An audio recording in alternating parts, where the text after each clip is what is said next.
So the key thing we learned about and were supposed to include in both the preliminary task and the opening sequence were the 4 different continuity editing techniques. These are the 180 degree rule, match on action, short reverse shot, and the eyeline match. The 180 degree rule means the camera should always be recording within a 180 degree limit. All characters should be on a particular side of the screen and stay on that side. This is to give the scene a much smoother composition and allow the audience to picture the scene better. If the director wishes to change a 180 degree angle to the other side, the camera must visually move from one side to the other in a single clip so the audience can understand its changed perspective, and then stay on that side to avoid confusion. In the preliminary task, we followed this rule strictly. The moment the character is in the suit, the boss entered the room, he is always depicted on the right hand side of the screen, and the person tied up, the agent, was always seen on the left. This is to easily distinguish which character is where and simply makes it comfortable to watch.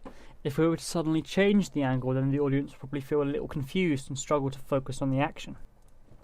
For the most part, I actually broke this technique in my opening sequence. Breaking the 180 degree rule was very conventional in horror films because it causes disorientation for the audience. When Andy is walking into the woods, he is walking from left to right in this shot, but soon he's seen walking from right to left. Again, where Slender Man is vaguely seen, first he's seen on the left, and then on the right. This is particularly confusing because 1 second the camera is behind Andy and the next it's in front of him. I did follow the 180 degree rule for a short while. After Andy begins running away, he's always on the right of the screen, and later Slender Man's on the left.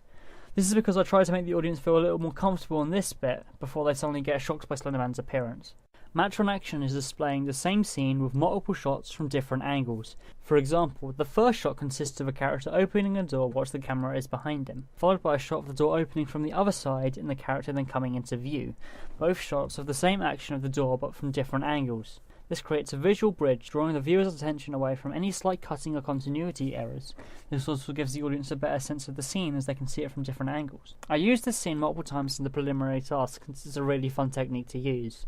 Some examples are where the boss enters the room, also when he's putting his glasses away, but the most noticeable and perhaps hilarious example is where the agent is being kicked off his chair to the ground. This technique is best used during action scenes where multiple cuts in quick succession match a fast pace. In my opening sequence, the best example of this is when Andy is running away and hits a tree.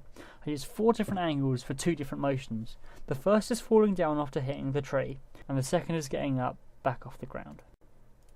Short reverse shot shows character A looking at character B, followed by a shot of character B looking back at character A. This is commonly used during a conversation or simply when characters are looking at each other. Since the characters are facing opposite directions, the audience can assume they are looking at one another. I use this technique quite frequently in the preliminary tasks since there is a continuous conversation between the 2 characters of the agent and the boss. However, this technique remains untouched for the opening sequence, and this continuity editing technique is usually used for conversations. This would have been used later on though, during the scene where Roy is in the classroom. The eyeline match begins with a character looking at something usually off-screen, followed by a cut to the next shot displaying what that character was looking at. It is based around the fact that the audience, out of curiosity, will want to know what the character on screen is looking at. For the preliminary task, this technique was used when the boss entered the room. He looks up at something off camera, and then it cuts to a shot of what he was looking at, the agent tied up in a chair. For the opening sequence, this was used when Andy was entering the woods and looks at something off camera with a concerned and confused expression. The camera then cuts to a shot of the first note. After learning about and applying the different continuity editing techniques, I noticed how impressive and professional my work looks. Using these techniques will improve my editing skills for years to come.